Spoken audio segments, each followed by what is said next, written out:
दोस्तों अगर कोई सही जजमेंट आता है तो उसका उपयोग करके हर कोई है जो फायदा उठा सकते हैं। तो यहाँ पे आज के वीडियो के अंदर जो मैं बताने वाला हूं तो यहाँ पे इस जजमेंट की सहायता से इसके उपयोग से है जो 1099 पति ने है जो फायदा उठाया है अपने ऊपर से है जो पूरी तरह से आईपीसी 498 ए और 125 सीआरपीसी यानी कि 125 के केस को है जो खत्म करवा लिया है। तो ये पूरी जानकारी इस वीडियो के अंदर मिलने वाली है, बहुत ही महत्वपूर्ण वीडियो है। ये कौन सा जजमेंट है जिससे यहाँ पे इतने पतियों को फायदा मिला है, तो आपको भी है जो इस जजमेंट से भरपूर फायदा मिल सकता है। तो क्या बातें हैं जो इस जजमेंट के अंदर कही गई है, इसकी पूरी जानकारी इस वीडियो के अंदर मिलेगी, पर आपको अंत तक वीडियो को देखना होगा तभी पूरी जानकारी समझ में आएगी, क्योंकि आधे अधूरे वीडियो से कोई भी जानकारी नहीं समझ में आती है, आपको अच्छे से पता है। और अभी तक इस चैनल को सब्सक्राइब नहीं करे हैं तो सब्सक्राइब करके बेल आइकन को अवश्य दबा दीजिए। तो चलिए शुरू करते हैं। तो वेलकम दोस्तों, मैं हूं आपका अपना एडवोकेट जितेंद्र। और ये आपको अच्छे से पता है कि अगर पति पत्नी के बीच में कोई डिस्प्यूट होता है, पत्नी अगर पति से अलग रहती है, तो इस सिचुएशन के अंदर पत्नी की तरफ से सर्वप्रथम जो केस आते हैं उनमें होता है एक तो आईपीसी 498 का केस, और इसके साथ में है जो कई सारे सेक्शन ऐड होते हैं। पर यहाँ पे जो मेन सेक्शन है वो आईपीसी 498 का होता है, यानी कि 498 का केस है जो पत्नी करती है।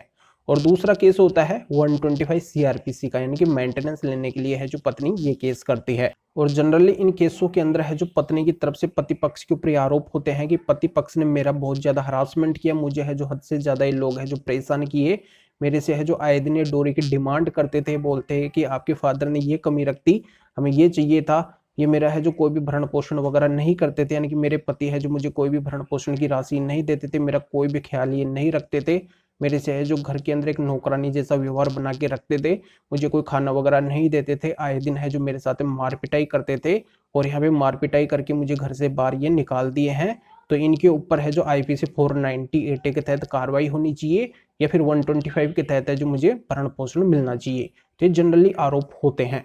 अब यहाँ पे पत्नी ये आरोप तो लगा देती है, पर पत्नी के पास में ऐसे कोई सबूत नहीं होते हैं। बहुत से मामले हैं जो ऐसे देखने को मिले हैं।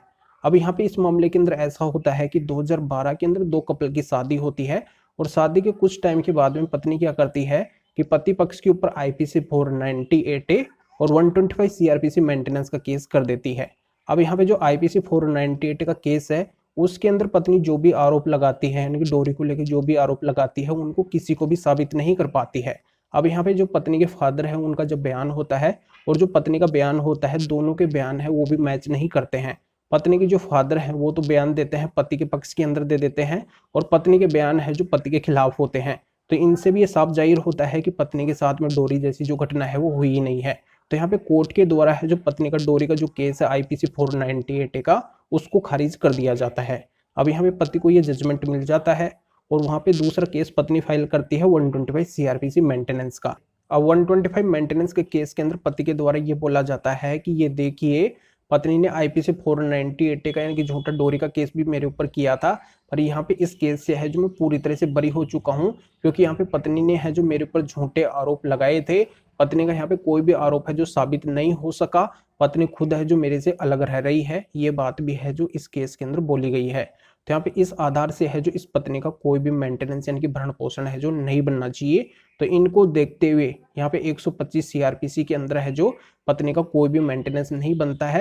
अब 125 सीआरपीसी का जो रिजल्ट है, जो परिणाम है, वो भी पति के पक्ष के अंदर ही आ जाता है। तो पत्नी यहाँ पे चिंतित हो जाती है। पत्नी इसकी रिवीजन डालती है हाई कोर्ट के अंदर, और फिर से हाई कोर्ट के द्वारा मामले को देखा जाता है। जिस तरीके से यहाँ पे निचली अदालत ने देखा था उसी तरीके से हाई कोर्ट के द्वारा भी इस मामले को देखा जाता है, और ये पाया जाता है कि यहाँ पे पत्नी है जो खुद गलत है, अपनी मर्जी से है जो अलग रह रही है, और पत्नी यहाँ पे गलत रहते हुए पति के ऊपर है जो इस तरीके के आरोप लगाई है। पति है जो इस केस से बरी भी हुए हैं आईपीसी 498 से। तो इन तमाम जो भी है ये एविडेंस, ये जो जितने भी यहाँ पे डॉक्यूमेंट्स वगैरह दिखाई दे रहे हैं, इनसे साफ क्लियर हो रहा है कि पत्नी खुद गलत है। तो ऐसी गलत पत्नी का है जो कोई भी मेंटेनेंस नहीं बनना चाहिए। तो इन सभी को देखते हुए हाई कोर्ट के द्वारा भी सेम डिसीजन दिया जाता है, यानी कि उसी डिसीजन को है जो कायम रखा जाता है कि 125 सीआरपीसी के अंदर है जो पत्नी मेंटेनेंस नहीं ले सकेगी। तो यहाँ पे इस तरीके से है जो पति के पक्ष में डिसीजन आ जाता है, यानी कि दोनों को दोनों जो डिसीजन है वो पति के पक्ष के अंदर आ जाते हैं। तो बहुत ही महत्वपूर्ण जजमेंट है। इसकी सहायता से यानी कि इतने पति ने फायदा उठाया है, तो यहाँ पे बहुत से पति और भी फायदा उठा सकते हैं। तो इस वीडियो को जरूर लाइक करिए और शेयर भी करिए जो और लोगों तक ये जानकारी पहुंच सके। और इस जजमेंट का लिंक इस वीडियो को डिस्क्रिप्शन के अंदर दिया गया है। आप डिस्क्रिप्शन को चेक करके इस जजमेंट का पूरा फायदा उठा सकते हैं। तो वीडियो देखने के लिए आप सभी का बहुत बहुत धन्यवाद।